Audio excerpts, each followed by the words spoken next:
This is Rock Leach with Social Fire, and I want to talk about some problems that are going on in the churches of God in Christ that many people are not talking about. Now, I'm going to warn you that this video probably going to get me in trouble, but you don't want to miss this video.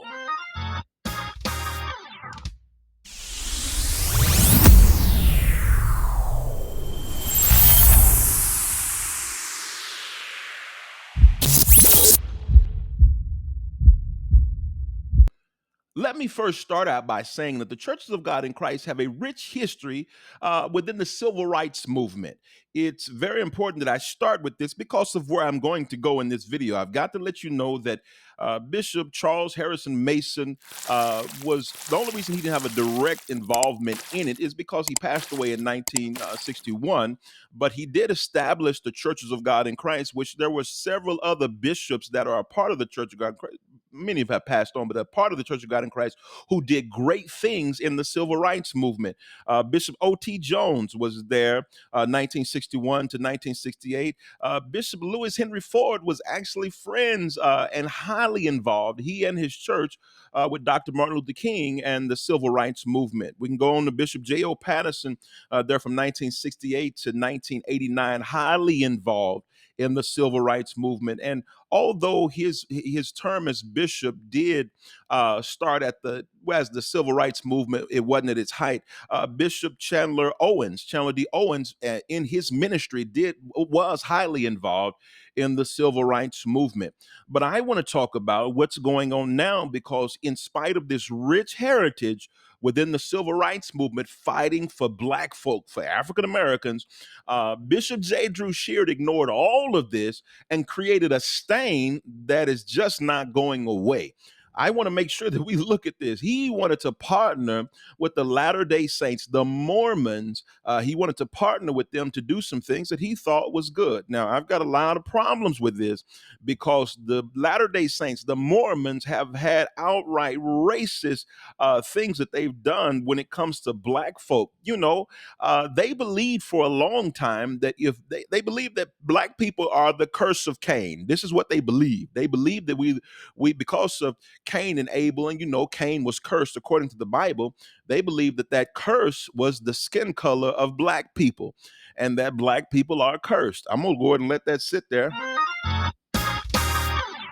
They believed this for years. They didn't allow any Black people to be a part of their priesthood. You definitely could marry in their temples if you were Black. They believed it so bad about Black people being cursed that they would tell Black people that if you live right, you do your best when you go to heaven, only if you live right when you go to heaven, God might turn you white. Y'all,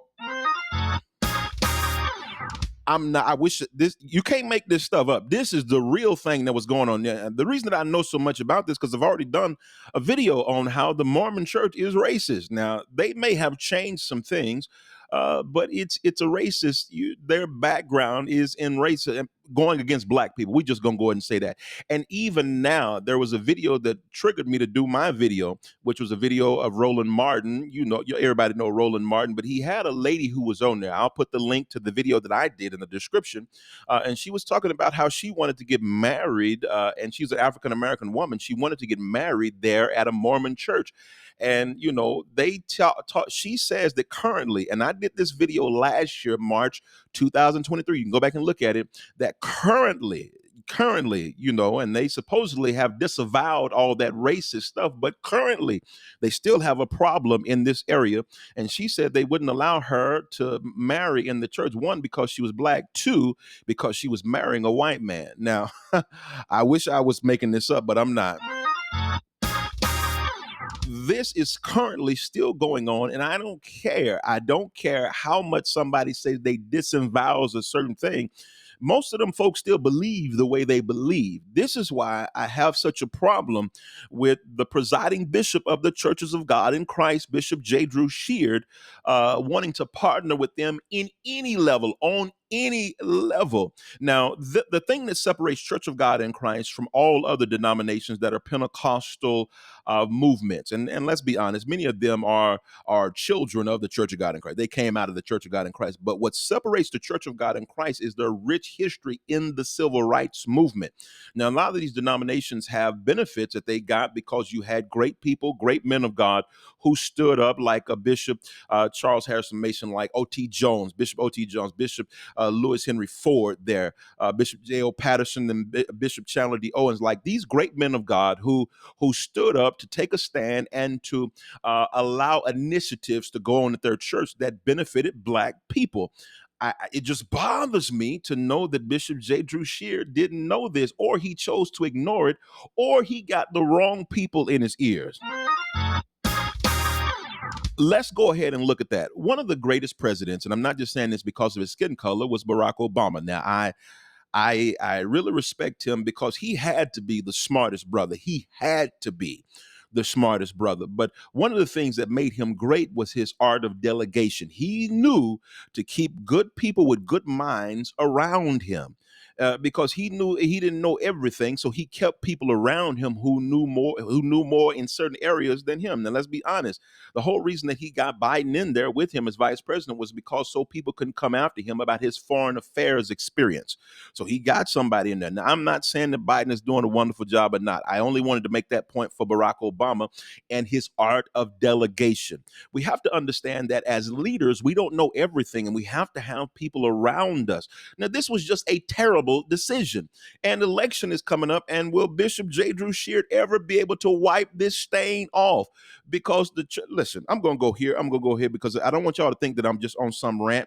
I did some research to find out if people who are in the Latter-day Saints, could they have been a part of the Ku Klux Klan? Let's go ahead and go there. Cause I want to know, and I took the time to look at this, and it's not the racism on that degree, and demographically, because the Ku Klux Klan was in the South. We all know the white sheets burning crosses in people's yard and lynching people and all of those things. We all know Jim Crow and all that legislation and different things like that that was passed to go against Black people. Now, when we look at those kind of things, we have to wonder if there are some people who are currently in the Latter-day Saints who are part of the Ku Klux Klan. Now, I'll say that I lean more towards that because of the demographic areas, that it probably is not as much, in that degree. But I will say that and I'm only saying that because of the South and because of where the Latter-day Saints are located mainly. I would say that they weren't racist on that degree. However, when we look at white citizen councils, these were groups established in the South during the 1950s and 1960s to resist the civil rights movement. I believe they were a part of that. I believe they engaged in economic and political pressure tactics rather than the violent action. I believe that they were also a part of the segregationist movement. I believe they have people who are in their organization right now who were part of the segregationist movement to keep Black folk away from their white kids. I get it, and I believe that they were part of that. I believe that they were part of, those sundown towns, where there was social and cultural racism in them sundown towns. The sundown towns where they told you you need to get in the house before the sun go down. All right. Which led to most Black parents saying, I need you home before that street light come on. Y'all see, we looking at that right there. Most of our mothers raised us like that because they knew about sundown towns, and so we have to understand that that in this area, I believe that a lot of these people who did this is old racism, but I don't fear the one who is outright obviously racist. I have a problem with the one that I can't see who try to throw the rock and hide their hands. And so I believe that this level of racism, this is a stain that's on Bishop J. Drew Sheard, and for him to be the presiding bishop of the world's largest Black Pentecostal organization, I believe that this is bad. I don't even want to say Pentecostal organization. This is a large Black organization. I believe that this is bad. It was a horrible decision. And will this stain ever come off? This is a bad stain that is on him. And I know you all may look at different things. And I know the Kojic folk may come for me. And if you do, that's fine. Leave your opinion. That's why I'm doing the video here. But election is coming up. Now, I could go real far here, Lord. I don't even know if I need to say this, but I've already got a video cooking on Kojic election practices and the integrity of those election practices, and how many lawsuits and all kind of things have come out of those terrible election practices where people was manipulating things probably with money or their influence. Y'all, that's a real thing within the Church of God in Christ. Now, here's the real question. Is Bishop J. Drew Sheard, being the presiding bishop, is he a benefactor of such terrible practices? I'm just going to put that out there. Y'all got to talk to me and let me know. I ain't saying he is. I'm not saying that he's not. I'm just saying that this decision now makes me question his judgment moving forward. And as a Black person, I just don't need the ignorance in that level of leadership at that level. It's just not good. It's not good because that decision affects everybody. And let's be even more real about this. Between the Mormon and the Church of God in Christ merging or coming together on something, who does it benefit the most? I want y'all to talk to me there. Who does it benefit the most? Because Church of God in Christ can go ahead and help their own self and feed their own people and feed the communities, but it helps the Latter-day Saints because they are the ones who have the racist history, the verified and documented racist history. Go do your own homework. Look on YouTube at these, because I did my own homework as well. I looked on there and saw videos that they would show kids in their little Sunday school classes. They don't have Sunday school, but they showed their kids about this curse of Cain and this Negro doctrine. They was teaching this to kids, y'all. They was teaching this to kids. So this is a real thing, and I want to go and I want to know ultimately, what do you think about it? I want you to jump down in the comment section and let me know what you think about Bishop J. Drew Sheard and this horrible decision that he made, wanting to merge in a ministry effort with the Latter-day Saints, and this racist effort. Did he just not know?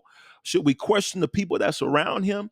Or is he a benefactor of some terrible practices within the election process for the presiding bishop within the Church of God in Christ? I want to know. Jump to the comments, and I know it's going to be a lot of people looking at these comments to see what y'all say. Speak your mind. I want to hear it, and I'm going to answer a lot of these questions down here. Let's go.